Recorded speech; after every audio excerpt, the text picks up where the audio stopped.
Your company launches a search for an open position. The applications start rolling in, and the qualified candidates are identified. Now, the choosing begins.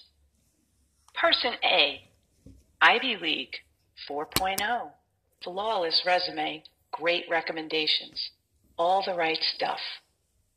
Person B, state school, fair amount of job hopping, and odd jobs like cashier and singing waitress. But remember, both are qualified. So I ask you, who are you going to pick? My colleagues and I created very official terms to describe two distinct categories of candidates. We call A the silver spoon, the one who clearly had advantages and was destined for success. And we call B the scrapper, the one who had to fight against tremendous odds to get to the same point. You just heard a human resources director refer to people as silver spoons and scrappers, which is not exactly politically correct and sounds a bit judgmental. But before my human resources certification gets revoked, let me explain. A resume tells a story, and over the years, I've learned something about people whose experiences read like a patchwork quilt that makes me stop and fully consider them before tossing their resumes away. A series of odd jobs may indicate inconsistency, lack of focus, unpredictability, or it may signal a committed struggle against obstacles. At the very least, the scrapper deserves an interview. To be clear, I don't hold anything against the silver spoon. Getting into and graduating from an elite university take a lot of hard work and sacrifice. But if your whole life has been engineered towards success, how will you handle the tough times? One person I hired felt that because he attended an elite university, there were certain assignments that were beneath him, like temporarily doing manual labor to better understand an operation. Eventually, he quit. But on the flip side, what happens when your whole life is destined for failure and you actually succeed? I want to urge you to interview the scrapper. I know a lot about this because I am a scrapper.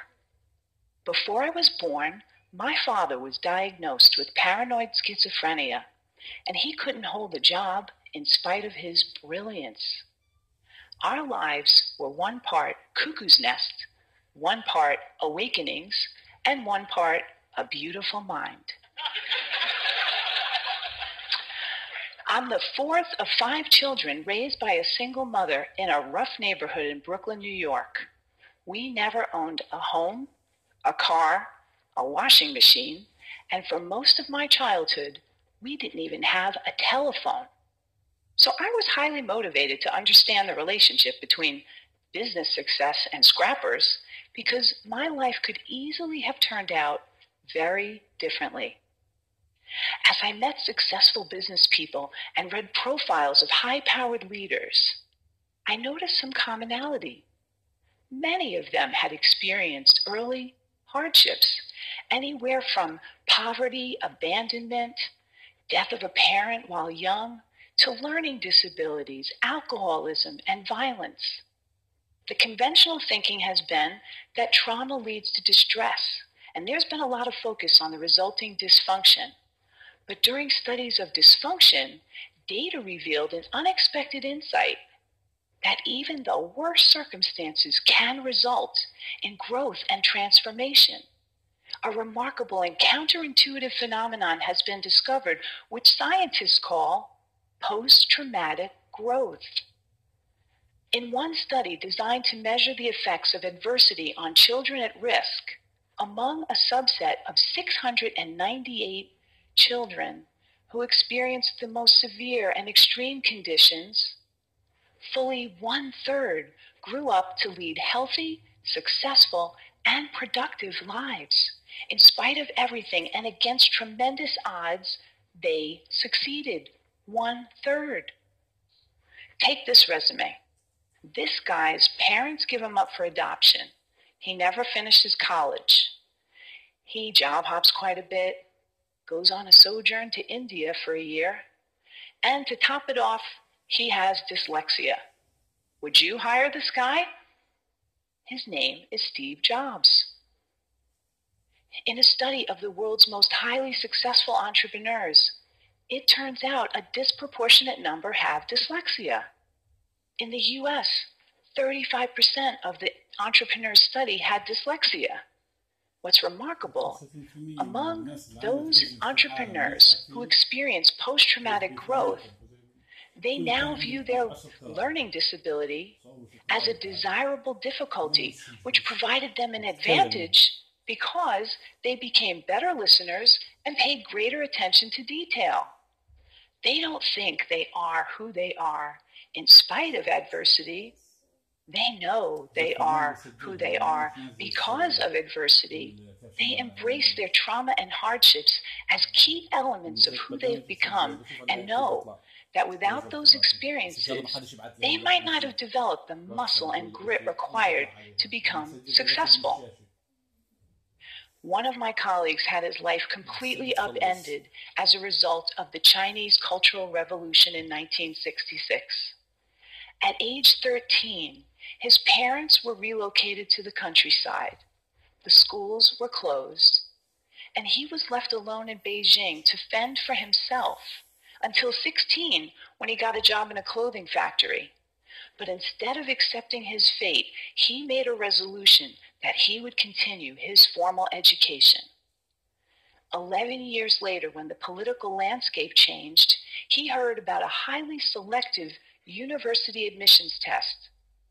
He had 3 months to learn the entire curriculum of middle and high school. So, every day, he came home from the factory, took a nap, studied until 4 a.m., went back to work, and repeated this cycle every day for 3 months. He did it. He succeeded. His commitment to his education was unwavering, and he never lost hope. Today, he holds a master's degree, and his daughters each have degrees from Cornell and Harvard. Scrappers are propelled by the belief that the only person you have full control over is yourself. When things don't turn out well, scrappers ask, what can I do differently to create a better result? Scrappers have a sense of purpose that prevent them from giving up on themselves. Kind of like if you've survived poverty, a crazy father, and several muggings, you figure, business challenges? Really? Piece of cake, I got this. And that reminds me, humor.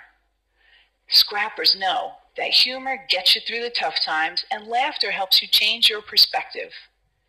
And finally, there are relationships. People who overcome adversity don't do it alone.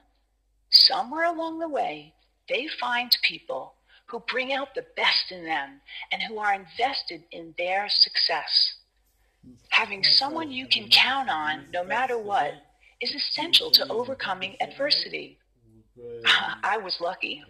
In my first job after college, I didn't have a car, so I carpooled across 2 bridges with a woman who was the president's assistant. She watched me work and encouraged me to focus on my future and not dwell on my past. Along the way, I've met many people who've provided me brutally honest feedback, advice, and mentorship. These people don't mind that I once worked as a singing waitress to help pay for college. I'll leave you with one final valuable insight. Companies that are committed to diversity and inclusive practices tend to support scrappers and outperform their peers. According to Diversity Inc., a study of their top 50 companies for diversity outperformed the S&P 500 by 25%. So, back to my original question. Who are you going to bet on? Silver spoon or scrapper? I say, choose the underestimated contender whose secret weapons are passion and purpose. Hire the scrapper.